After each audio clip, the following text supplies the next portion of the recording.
All right, let's dive right in.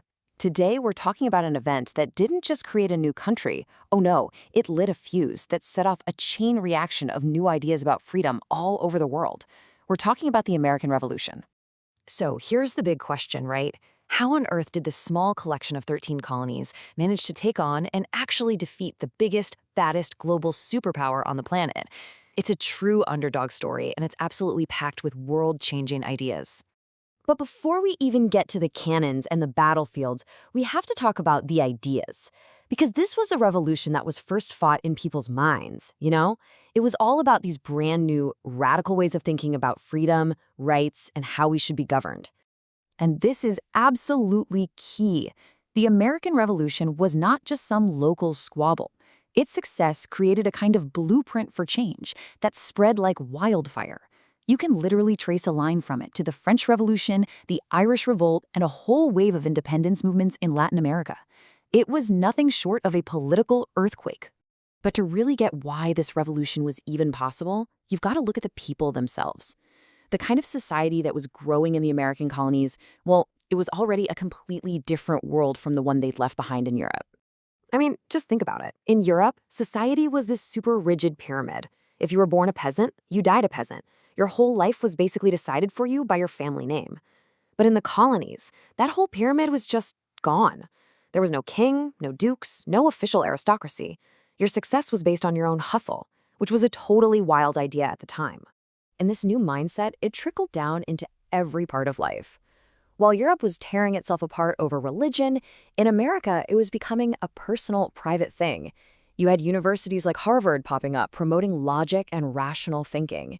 And with all this opportunity, a really dynamic capitalist economy just took off. A whole new American identity was being born, and it looked nothing like Britain. So you've got this society that's getting more independent and self-reliant by the day, and then the British Empire, their supposed mother country, decides it's time to tighten the leash. And, as it so often does, the trouble started with money. See, Britain had just won this huge global conflict called the 7 Years' War, but winning was incredibly expensive, and now they were drowning in debt. So they looked across the Atlantic and thought, hey, the American colonies, let's get them to pay for it. Their logic was, well, we were protecting you, so you owe us. At least that's how they sold it. And once the taxes started, they just kept on coming. It was one thing after another. First, the Sugar Act, then the Quartering Act, which actually forced people to let British soldiers live in their homes. Then the Stamp Act, which taxed pretty much any piece of paper you could think of. And then the Townshend Acts on essentials. To the colonists, it felt like they were being squeezed from every direction. But here's the thing. It wasn't just about the money. The real anger, the real fury, came down to a question of basic rights. How could a government, an entire ocean away, where they didn't have a single person representing them, have the right to take their money? This one simple idea, no taxation without representation, became their ultimate rallying cry. So tensions were just sizzling. I mean, the whole situation was a powder keg. All it needed was a few sparks to set the whole thing off and push everyone past the point of no return. And what happened next was just this incredibly fast domino effect. Britain passes the Tea Act.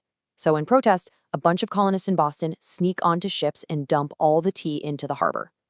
As punishment, Britain passes what the colonists called the Intolerable Acts, basically putting Boston on lockdown. So, what do the colonies do?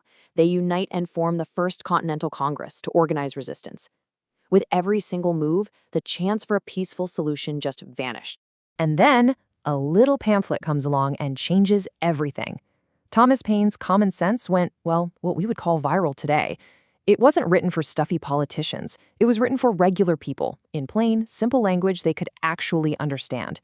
It made a clear, powerful case for breaking away from Britain completely, and it turned the idea of revolution from something crazy into something that just felt like common sense. The time for talking was officially over. The arguments had been made.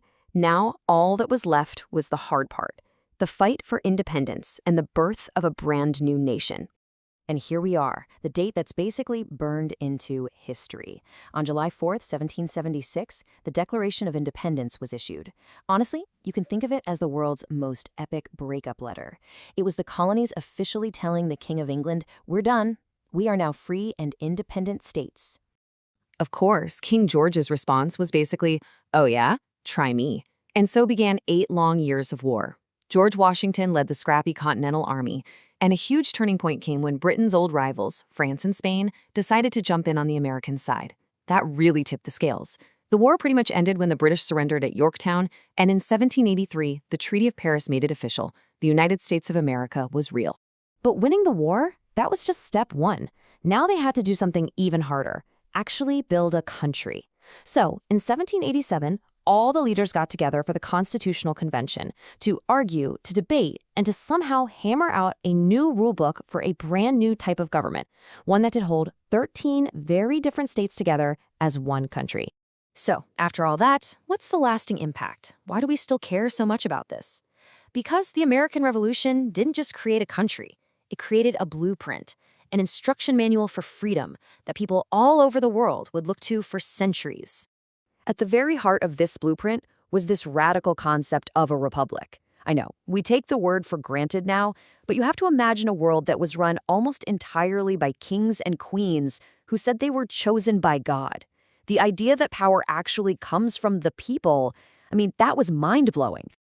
And this blueprint, it was just filled with revolutionary ideas. The idea that people have basic human rights that no government can touch. A whole new system called federalism to try and balance power between a central government and local states. And maybe the most important of all, the rule of law. The idea that the country is governed by a constitution, a set of rules that everyone, even the president, has to follow. And that really brings us to our final thought here. The whole American Revolution was built on one single, powerful idea, that ordinary people have the right to decide their own future. That was a radical idea back then, and it kind of leaves us with a question for right now. What does that powerful idea really mean for us in the world we all live in today?